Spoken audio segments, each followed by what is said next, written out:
ইসরায়েলের রাজনৈতিক ইতিহাসে 2018 সালের ঘুষ কেলেঙ্কারি অন্যতম একটি আলোচিত ঘটনা। দেশটির তৎকালীন প্রধানমন্ত্রী বেঞ্জামিন নেতানিয়াহুর বিরুদ্ধে ঘুষ গ্রহণ, প্রতারণা এবং বিশ্বাসভঙ্গের অভিযোগ আনা হয়। তিনি বিভিন্ন ব্যবসায়ী ও সংবাদ মাধ্যমের মালিকদের কাছ থেকে মূল্যবান উপহার ও সুবিধা গ্রহণ করেছেন বলে অভিযোগ ওঠে। এই অভিযোগের ফলে ইসরায়েলের রাজনৈতিক অঙ্গনে এক অভূতপূর্ব আলোড়ন সৃষ্টি হয় এবং তদন্ত শুরু হয়। আজ আমরা 2018 সালের ইসরায়েলি ব্রাইবেরি স্ক্যান্ডেলের এক বিস্তারিত বিশ্লেষণ করব। 2018 সালে ইসরায়েলের পুলিশ প্রধানমন্ত্রী বেঞ্জামিন নেতানিয়াহুর বিরুদ্ধে বেশ কয়েকটি দুর্নীতির মামলার তদন্ত শুরু করে।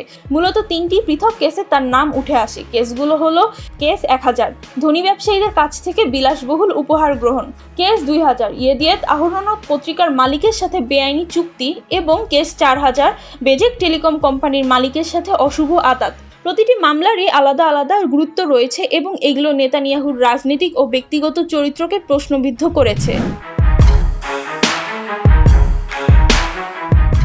এই মামলায় অভিযোগ করা হয় যে নেতানিয়াহু ও তার স্ত্রী সারা নেতানিয়াহু হলিউড প্রযোজক আর্নার মিলচান এবং অস্ট্রেলিয়ার ধনী ব্যবসায়ী জেমস প্যাকার্ড থেকে অত্যন্ত মূল্যবান উপহার গ্রহণ করেছিলেন। এই উপহারগুলোর মধ্যে ছিল বিলাসবহুল সিগার, দামি শ্যাম্পেন এবং হীরার গহনা। প্রায় 2 লক্ষ মার্কিন ডলার মূল্যের এসব উপহার নেয়ার বিনিময়ে নেতানিয়াহু মিলচানের ব্যবসায়িক স্বার্থ রক্ষায় ভূমিকা রাখেন।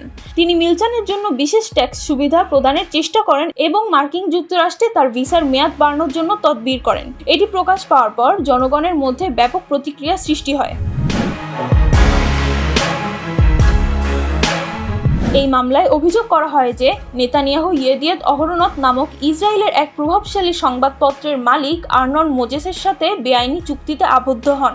অভিযোগ অনুসারে নেতানিয়াহু ইয়েদিয়েত আহরোনটের প্রধান প্রতিদ্বন্দ্বী ইসরায়েলের হায়ম পত্রিকার উপর কড়াকড়ি আরোপ করতে চেয়েছিলেন, যাতে ইয়েদিয়েত আহরোনট তার পক্ষে ইতিবাচক সংবাদ প্রকাশ করে। যদিও এই পরিকল্পনা বাস্তবায়িত হয়নি, তবুও নেতানিয়াহুর বিরুদ্ধে ক্ষমতার অপব্যবহারের অভিযোগ আনা হয়।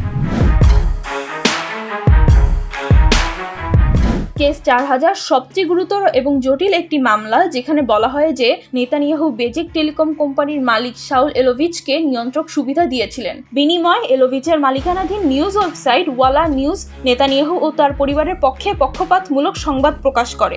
এই অভিযোগ প্রমাণিত হলে এটি নেতানিয়াহুর জন্য সবচেয়ে বড় রাজনৈতিক ও আইনি বিপর্যয় ডেকে আনতে পারত। প্রসিকিউটররা দাবি করেন যে প্রধানমন্ত্রী হিসেবে নেতানিয়াহু তার ক্ষমতার অপব্যবহার করে মিডিয়া কভারেজ নিয়ন্ত্রণ করেছেন এবং এর বিনিময়ে বেজেকের জন্য নীতিগত সুবিধা দিয়েছেন।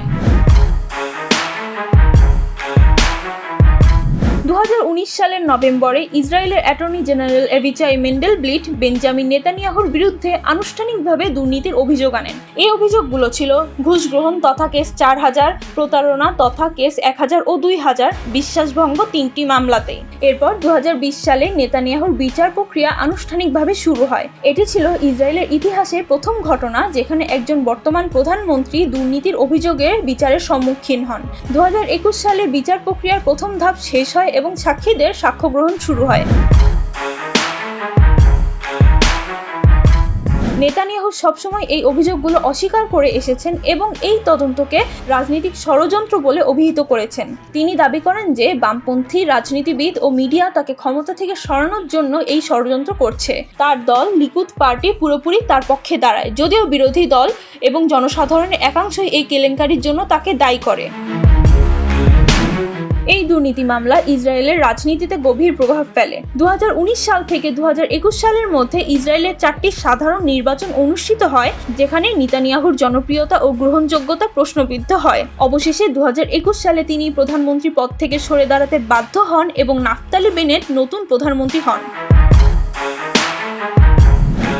2018 সালের ইসরায়েলি ব্রাইবেরি স্ক্যান্ডেল ইসরায়েলের রাজনৈতিক ইতিহাসে এক বিতর্কিত অধ্যায়। বেঞ্জামিন নেতানিয়াহুর বিরুদ্ধে দুর্নীতির অভিযোগের পর ইসরায়েলের রাজনীতিতে অস্থিরতা তৈরি হয়। দীর্ঘ বিচারিক প্রক্রিয়া এবং বেশ কয়েকটি নির্বাচন শেষে 2022 সালের 29 ডিসেম্বর বেঞ্জামিন নেতানিয়াহুর ইসরায়েলের প্রধানমন্ত্রী হিসেবে পুনরায় শপথ গ্রহণ করেন। এটি ছিল তার তৃতীয় মেয়াদ, যা ডানপন্থী ও ধর্মীয় দলগুলোর সমর্থনে গঠিত একটি জোট সরকারের মাধ্যমে সম্ভব হয়। যদিও তিনি এখনও নিজেকে নির্দোষ দাবি করে যাচ্ছেন, তবে এই ঘটনা ইসরায়েলের গণতান্ত্রিক কাঠামো ও আইনি ব্যবস্থার ওপর গভীর প্রভাব ফেলেছে।